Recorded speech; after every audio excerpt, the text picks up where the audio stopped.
This is the weekly business news in English on TV3. I am Nugzaru Khadze. How do you do? Georgian economy will enjoy a 5% growth, Nodar Khaduri, Minister of Finance of Georgia, declared after the end of the last session of the Cabinet of Ministers. According to him, the data of the first quarter provided by the Geostat are encouraging. They confirm that forecasts of the Georgian government and the World Bank are realistic.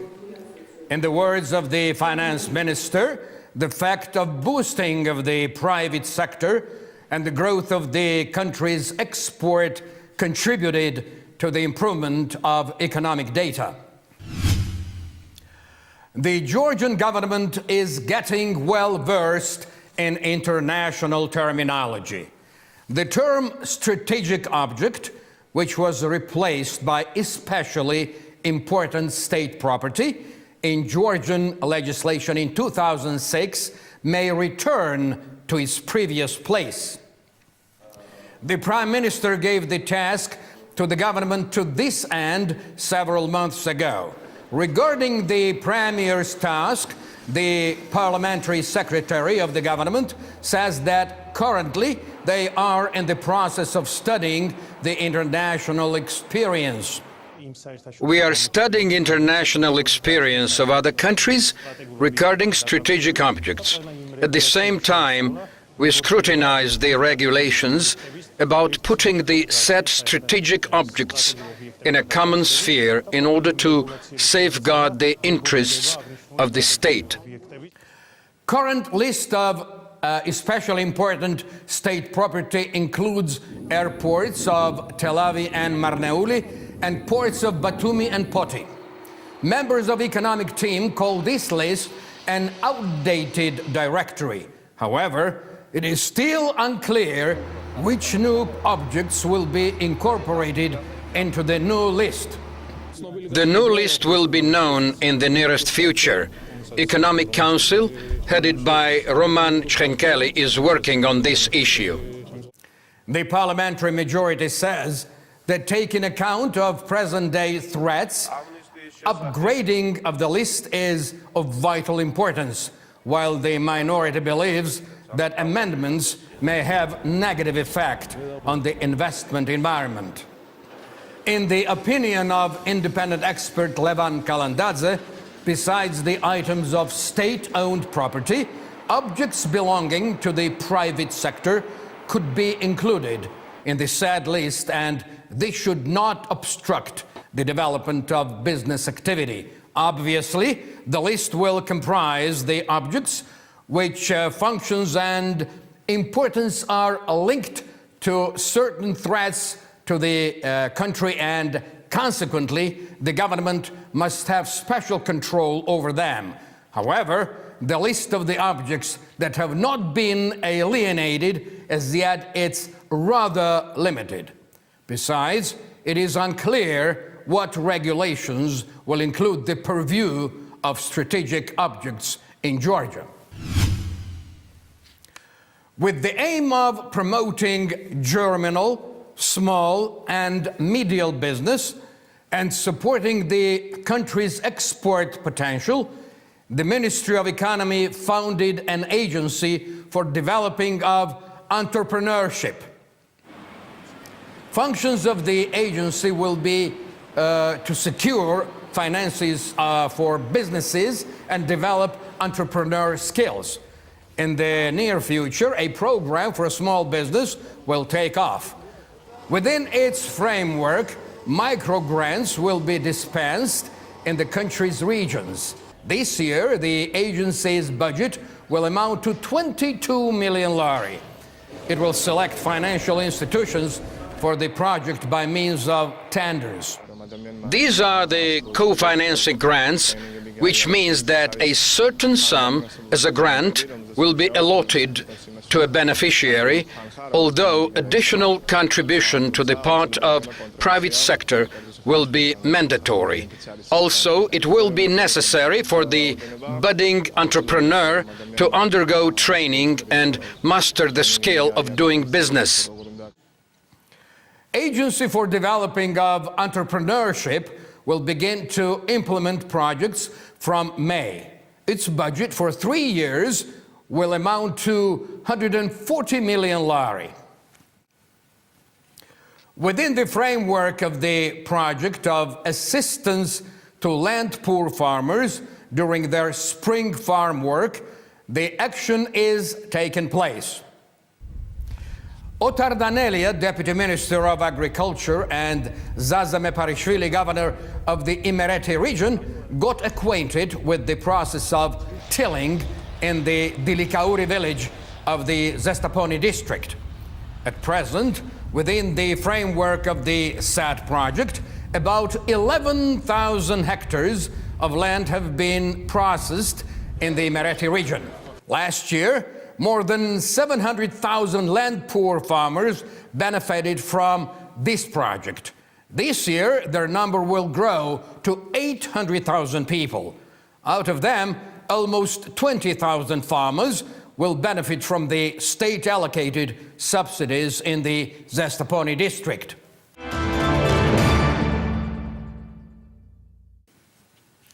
Project Horga Cross is underway. The Georgian State Electro System and its affiliated company, Energotrans, will undertake the construction of a high-voltage substation. Minister of Energy Kaha Kaladze, Minister of Finance Nodar Khaduri, and Sulkhan Zumburidze, the manager of rehabilitation of Georgian State Electro System, have signed the agreement accordingly. The project aims at the diversification of the sources of supply of electricity to the western Georgia. Total cost of the project is 50 million euros. It will be completed in 2016. Implementation of this project is very important for us. It will offer us an increased safety. If the Imereti transmission line gets disconnected, this new substation and transmission lines will provide an alternate means of supplying electricity to the customers. It is an important project. On the one hand, it will enhance stability of local electricity supply, creating new additional electricity resource around Poti, which will boost industrial development. On the other hand, it will enable us to export more energy to the countries of European Union and Turkey. The project envisages the construction of a 500-kilowatt substation and of double-chain transmission lines, which will connect the Inguri Basin with the free economic zone of the Poti port. The Caucasian Nature Fund, affiliated with the Agency of Protected Territories of the Ministry of Environment and Natural Resources of Georgia, concluded a treaty of guarantee with the Bank of Georgia. According to the agreement, Fund of the Future that belongs to the Bank of Georgia will grant $75,000 American to the Caucasian Nature Fund. The grants is intended for the development of protected territories of Georgia, upgrading its management and covering its operational expenses. For 4 years, the Bank of Georgia has been financing the protected territories. In total, we have spent over 600,000 lari on rehabilitating the protected territories and developing their infrastructure. And we will continue our cooperation with them in future as well. In the words of Khatuna Gogoladze, Minister of Environment and Natural Resources, it is an acknowledged method, which implies that private sector takes active part in protecting the environment and voluntarily participates in various relevant projects. It helps the process of rehabilitation and further development of protected territories. The Ministry of Issues of Displaced Persons and their allocation has launched a 107 million worth project of constructing a residential complex for the persons displaced from the occupied territories of Georgia. The apartment houses will be built in the Krtsanisi settlement in Tbilisi. The company that will win the tender shall undertake to finish the preparatory work and start building in a 2-month period. According to David Darachvelidze, Minister of Refugees and their allocation, the current project envisages the construction of 8 22-storied buildings, which will accommodate more than 2,000 displaced families. The process of construction will take 2 years. It will be over in the summer of 2016. The Russian occupants continue to kidnap people in the conflict zone. During the last week, they snatched away several persons from Georgian villages and charged them with illegal violation of the so-called border. Russians kidnapped 3 women from the area of the Khurvaleti village, where they had been pasturing cattle. One of the detained persons was a woman of 70. The Russian occupants also arrested Besik Gelashvili and Georgi Kharazishvili, residents of the Kaldistskaro village of the Khashuri region. The main issue of the agenda at the 44th meeting in the Arganeti village, which was held within the framework of incident prevention, was the frequent detention of Georgian farmers in the zone near the occupation line. The discussion also touched upon the detention of the camera crew of TV3 in the Adzvi village.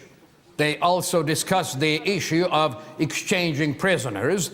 In exchange of Jamal Medelashvili, officer of the Akhalgori police unit, which was detained at his own house in 2009, Ossetian side demands the freedom of the persons who were convicted of the terrorist act in Gori and were sentenced to life imprisonment.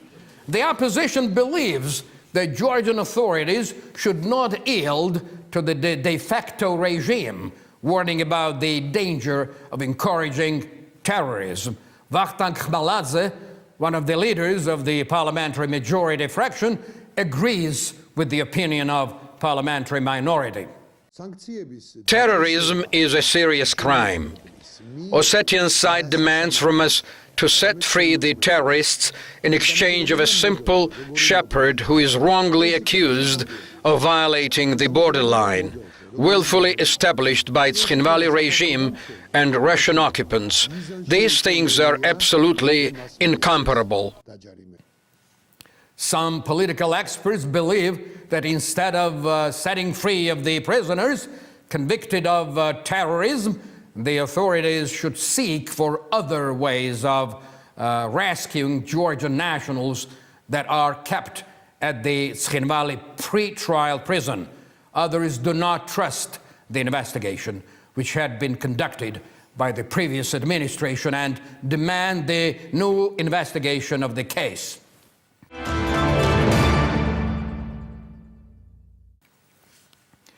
April 28 is an international day in memory of the people who were injured or have perished at their workplace. In this connection, United Georgian Trade Unions organized a rally at the Ministry of Economy to express their protest against non-existence of the institution of labor inspection. According to the joint data of United Trade Unions and Ministry of Internal Affairs, in the last 5 years, almost 300 people died and almost 500 persons were heavily injured during performing their professional duties. Most ardent opponents, in this case, are representatives of the economic team, They are afraid that investors may get scared if labor safety is kept at a high level. The service that was claimed by the members of the rally at the Ministry of Economy used to function until 2006. For some reason or other, corruption was qualified as the reason for its abolition. Experts say that abolition of the service proportionally increased the number of accidents at workplaces. Instead of restoring the institution of labor inspection, the Ministry of Healthcare is working on the bill on labor safety and hygiene, along with the labor safety, hygiene, and inspection. These bills have been submitted to the International World Labor Organizations. Consequently, the amended bills will be returned to Georgia. The day of the memory of the people who perished during performing their professional duties was marked in 1989 first in the United States of America and Canada. Around the world, 1,200,000 people die at their workplace. This amounts to 3,000 deaths per day. Yitzhak Moshe, president of Georgian Israel Business Chamber, initiated the exhibition, which was titled Georgian Schindlers. The exhibition, organized at the House of Israel, was dedicated to the memory of the victims of Holocaust. In the words of Yitzhak Moshe, the Georgians who had saved the Jews during Holocaust must be assigned an honorary place at the Museum of Holocaust in Jerusalem. We intend to bring this fact to public notice of entire Israel and all Jews world over. We want them to know more about Georgians, Yitzhak Moshe said. It is projected to make a documentary film about the Georgians who participated in saving Jews during the years of Holocaust. Murat Ildemir, popular Turkish actor and a goodwill ambassador of the UNESCO, visited Tbilisi. He arrived in Georgia with the mission to help the children ailing with leukemia. The well-known star of Turkish soap opera came to Tbilisi on the invitation of the charity fund named after Dmitry Tsintsadze. Ildemir visited the diseased children at the Iashvili Clinic of Tbilisi. It's my first visit to Georgia, and I hope to come to your country again. I'll do my best to help the children who are ill with leukemia. However, I cannot cope with it alone. Business sector and state must participate in the effort. By the joint effort, we will be able to help these kids. After the press conference, a brief photo opportunity took place. The star of Turkish soap operas, which are viewed in 80 countries world over, posed for the photos together with media representatives and partners of the charity fund. At the charitable supper in the restaurant La Truffe, Ildemir was attacked by the army of Georgian ladies, his virtual admirers. For the third time in succession, Georgian judo wrestlers won the title of European champions. At the European Judo Championship, which took place in France, the Georgian athletes defeated the Russian national team with the score of 4-1 in the finals of group tournament. In the personal competition, Avtandil Chirikashvili and Varlam Liparteliani won the status of European champions, while Amiran Papinashvili and Adamo Kruashvili gained silver medals. Avtandil Chirikashvili's judo hold was recognized as the best throw of the championship.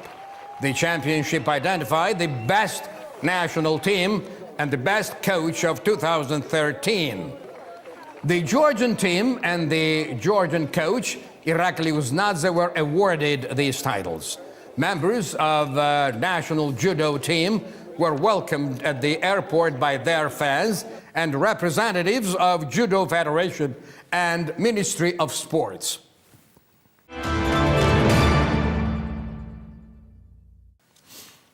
Along with other Russian officials, new American sanctions against Russia include the president of Gazprom and director general of Rosneft as well.